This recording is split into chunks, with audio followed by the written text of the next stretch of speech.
Bonjour à tous et bienvenue dans SIC, le MOOC de la messe, le congrès mission et les fêtes de Sainte Thérèse, c'est tout de suite dans SIC.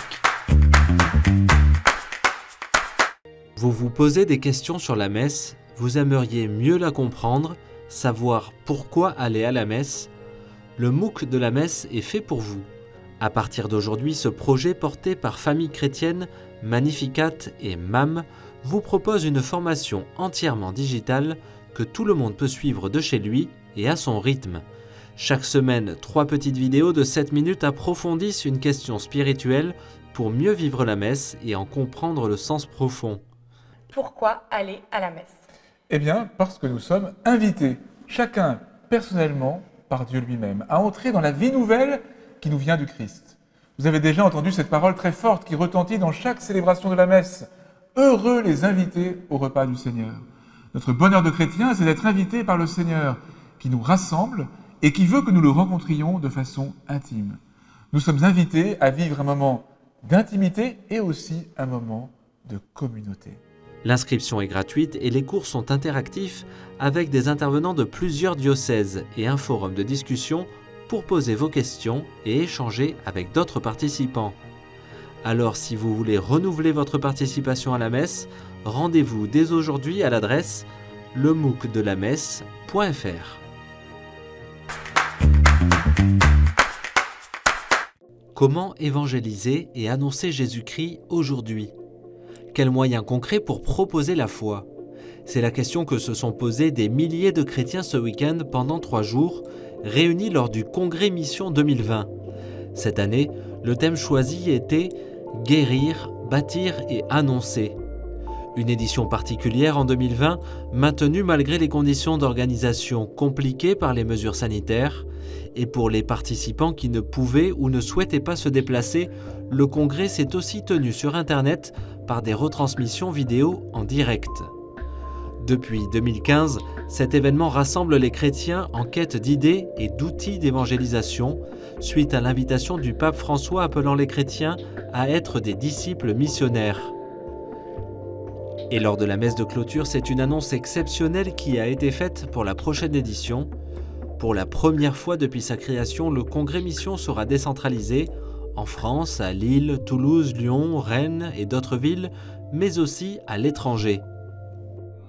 On va vivre un congrès mission un peu spécial parce que après vous avoir tous accueillis à Paris pour le congrès mission, et en 2021 en fait on va rendre ce congrès mission à plein de régions en France.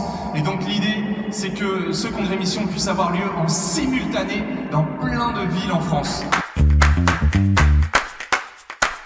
Les fêtes de Sainte Thérèse se sont ouvertes ce samedi au sanctuaire de Lisieux, à l'approche de la date de la fête de Sainte Thérèse de l'Enfant Jésus, le 1er octobre. Cette année, elles ont commencé par une visite insolite des coulisses de la basilique. Un petit groupe de pèlerins a pu découvrir différents lieux comme la sacristie, habituellement inaccessible. Les festivités se sont poursuivies par une messe d'ouverture présidée par Monseigneur Sentier, l'évêque de Créteil, une procession au flambeau le soir même, puis une messe pontificale le dimanche matin. Tous avec Jeanne. C'était l'appel du diocèse d'Orléans pour fêter le centenaire de la canonisation de Jeanne d'Arc. Après une première célébration à huis clos en mai dernier, en raison de l'épidémie de coronavirus, le diocèse d'Orléans a tenu à la célébrer à nouveau ce dimanche en présence des Orléanais qui ont rempli la cathédrale Sainte-Croix. Présidée par Monseigneur Jordi, l'archevêque de Tours, et concélébrée par Monseigneur Blacard, l'évêque d'Orléans, la célébration a également réuni des invités militaires, politiques et des représentants des associations qui organisent chaque année les fêtes de Jeanne et étaient costumés pour l'occasion. Chaque année, les fêtes de Jeanne d'Arc sont un rendez-vous important pour Orléans. En mai dernier, le pape François avait accordé sa bénédiction apostolique en rendant grâce au Seigneur pour le visage de sainteté que Sainte Jeanne d'Arc offre à l'Église et au monde.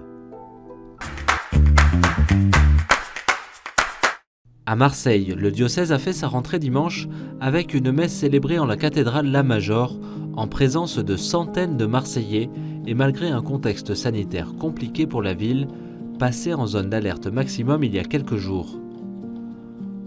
Au cours de cette célébration, le nouvel archevêque de Marseille, Monseigneur Aveline, a reçu son pallium des mains du nonce apostolique Monseigneur Celestino Migliore, un ornement sacerdotal tissé de laine blanche d'agneau brodé de 6 croix noires qui symbolisent l'union de l'archevêque au pape. Il est porté par le pape, les primats et les archevêques métropolitains. Pour l'archevêque, malgré le contexte sanitaire, la tenue de cette messe était primordiale pour donner le cap et mobiliser l'Église de Marseille au-delà des peurs causées par la propagation du virus. L'Église n'échappe pas à cette réalité. Avec toute l'humanité, ni au-dessus, ni en retrait, elle partage les angoisses de ce temps. Mais elle ne doit surtout pas baisser les bras, ni se recroqueviller sur elle-même en attendant que l'orage passe. Engourdie, elle aussi, par les masques et les gels, les ordres et les contre-ordres, elle se sait pourtant appelée par son Seigneur à accompagner la famille humaine sur ce chemin compliqué et incertain.